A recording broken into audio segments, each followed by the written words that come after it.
अस्सलाम वालेकुम दोस्तों, आज मैं आपके लिए लेकर आई हूँ एक बड़ी ही लाजवाब रेसिपी जो कि हमारी सेहत के लिए तो है ही ख़जाने की चाबी, लेकिन साथ ही में जायका कोई इतना लाजवाब, इतना गज़ब का होगा कि हाथ नहीं रुकेगा खाते खाते। अगर सेहत और मज़ा दोनों चाहिए ना, तो मेरी इस रेसिपी को ज़रूर ट्राई करें। तो जी जनाब, आज मैं आप लोगों के लिए लेसदार, बहुत ही मज़ेदार सौंदे सौंदे से बड़े के पाए बनाने की रेसिपी लेकर आई हूँ। और ये पाए का सालन इतना लाजवाब बनेगा, ना तो इसमें स्मेल आएगी और बहुत ही ज़्यादा ये लेसदार बनेगा। इसके लिए आपने करना क्या है, सबसे पहले पाए लेने हैं। यहाँ पर 4 अदद पाए लिए थे मैंने, बछिया के पाए हैं मेरे पास। तो पाए सबसे पहले आपने अच्छी तरह से वॉश करने हैं, खूब अच्छी तरह से इन्हें वॉश कर लें। और उसके बाद फिर हम इसमें कुछ मसाले ऐड करेंगे। तो आज मैं देग में बना रही हूँ पाए का सालन। प्रेशर कुकर में भी आप चाहें तो बना सकते हैं, उसमें ज़रा कम टाइम में बन जाता है, लेकिन इस तरह से बड़ा ही लजीज बनेगा।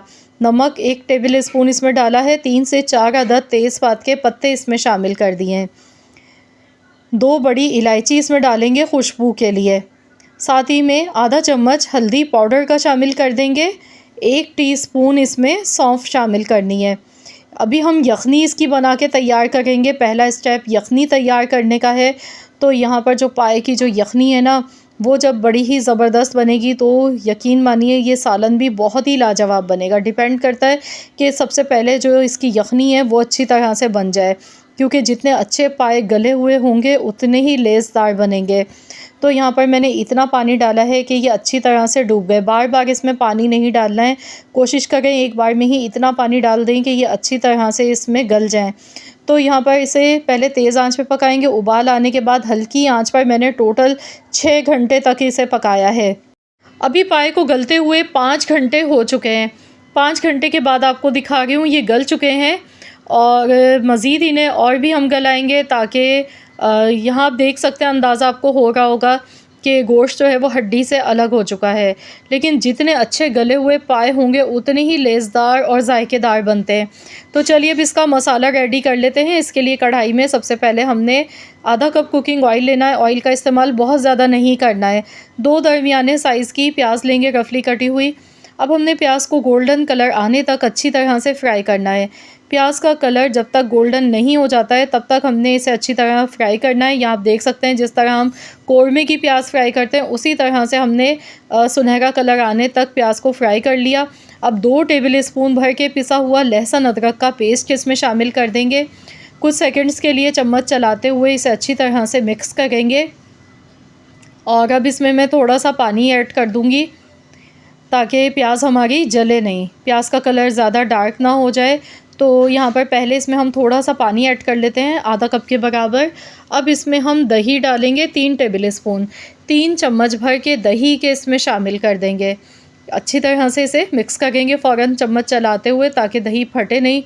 तो मिक्स कर लेंगे। इसके साथ ही फिर अब इसमें हम कुछ मसाले ऐड करेंगे। बहुत ही कम मिर्च मसालों के साथ ये बनते हैं, क्योंकि इनका अपना ही यखनी का जायका बहुत ही लजीज होता है। 1 टेबल स्पून लाल मिर्चों का पाउडर और 2 टेबल स्पून घर का पिसा हुआ धनिए का पाउडर। 1/4 चम्मच हल्दी पाउडर, क्योंकि आधा चम्मच हल्दी का हमने यखनी में भी डाला था, तो इस वजह से हल्दी का इस्तेमाल इस टाइम हमने थोड़ा कम करना है। मिक्स करेंगे और अच्छी तरह से मसाले को भून लेंगे। तो यहाँ पर देखिए पानी खुश्क हो चुका है, मसाला अच्छी तरह से भून चुका है। अब हमने क्या करना है, गैस का फ्लेम ऑफ़ कर देना है और इस मसाले को थोड़ा सा हम ठंडा होने देते हैं। फिर इसमें हम मज़ीद चीज़ें 1-2 डालेंगे।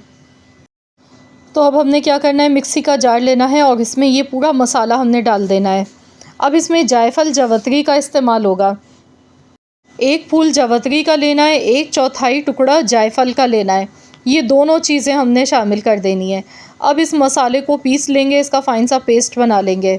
तो चलिए मैं इसे पीस लेती हूँ। माशाल्लाह देखिए बहुत ही खुशबूदार सा ये मसाला पिस के तैयार हो चुका है। तो चलिए अब हम देख लेते हैं। पाए मज़ीद गलते हुए 15 मिनट और भी हो गए हैं इसे। और अब हम इसमें ये पूरा मसाला शामिल कर देंगे जो हमने पीस के रखा था, और जो मिक्सी के जार में लगा रह गया इसमें भी पानी शामिल करके ये भी पूरा इसमें डाल देंगे। मसाला बिल्कुल भी आपने ज़ाया नहीं करना है। तो इसे अच्छी तरह से मिक्स करेंगे। अब ये मसाले डालने के बाद मज़ीद हमने इसे आधे घंटे तक पकाना है। आधा घंटा या 1 घंटा मज़ीद और इसे पका लें अच्छी तरह से। तो बस अब मैं इसे दोबारा से कवर कर दूँगी, ढक्कन लगा के इसे पकाऊँगी। वैसे तो पाए गल चुके हैं, लेकिन अगर आप चाहते हैं कि इसका जो शोरबा है वो बहुत ही ज़ायकेदार बने, तो इसके लिए इसे मज़ीद और पकाएंगे। जितनी देर तक पाए को हम हल्की आंच पर पकाते हैं, ये उतने ही सौंदे-सौंदे और बड़े ही मज़ेदार बन के तैयार होते हैं। तो चलिए देख लेते हैं, यहाँ पर 40 मिनट मज़ीद हो गए हैं इसे पकते हुए। तो हम यहाँ चेक कर लेंगे, तो यहाँ देखिए शोरबा इसका बहुत ही अच्छा ज़बरदस्त सा बना है, ये देखें।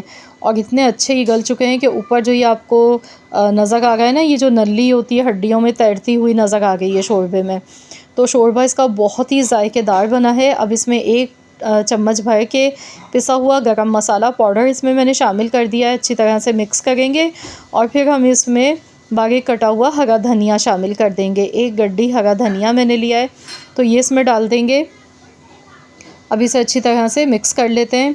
तो लीजिए जनाब, हमारा बहुत ही लज़ीज़ और बहुत ही उम्दा पाए का सालन बनके बिल्कुल तैयार हो चुका है। तो इसे मैंने दोबारा से 2 मिनट के लिए ढक्कन लगा दिया था। गैस का फ्लेम मैंने ऑफ़ कर दिया था ताकि जो भी ऑयल है ना वो ऊपर आ जाए। गैस का फ्लेम मैंने ऑफ़ कर दिया था और अब मैं आपको दिखा रही हूँ इसकी फ़ाइनल लुक। ये देखें, माशाल्लाह अल्हम्दुलिल्लाह, बहुत ही ज़ायकेदार लेसदार हमारे ये पाए का सालन ये बनके तैयार हुआ है।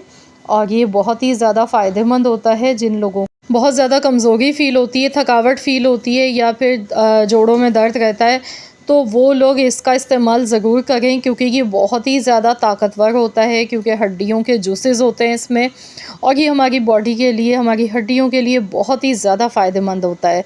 तो इस तरीके से आप लोग इसे बनाएं और नाश्ते में तो ये सालन बड़ा ही लाजवाब लगता है पराठों के साथ। तो आप इसे तंदूर वाली रोटी के साथ सर्व करें और मुझे अपना फ़ीडबैक ज़रूर दीजिएगा कि आप सबको कैसी लगी है मेरी ये रेसिपी। तो मैं तो आपसे कहूँगी कि आंख बंद करके भरोसा करें और इस रेसिपी को सेम इसी तरह से आप ट्राई करें जिस तरह से मैंने आपको बताया। इंशाअल्लाह ताला आप सबको ये रेसिपी बेहद पसंद आने वाली है। आई होप कि ये वीडियो आप सबको अच्छी लगी होगी। अगर वीडियो पसंद आई है तो इस वीडियो को लाइक ज़रूर कीजिएगा और शेयर भी ज़रूर कर दीजिएगा अपने दोस्तों के साथ, फैमिली मेम्बर्स के साथ। चैनल पर नए हैं, अगर अब तक चैनल को आपने सब्सक्राइब नहीं किया है तो चैनल को भी ज़रूर सब्सक्राइब कर लीजिएगा और साथ ही में दिए गए बेल आइकॉन को भी प्रेस कर दीजिएगा ताकि आपको मेरी हर नई आने वाली वीडियो का नोटिफिकेशन सबसे पहले फ्री में देखने को मिल सके। मिलते हैं इंशाअल्लाह ताला एक और नई मज़ेदार सी यूनिक रेसिपी के साथ। तो जब तक के लिए अल्लाह हाफ़िज़।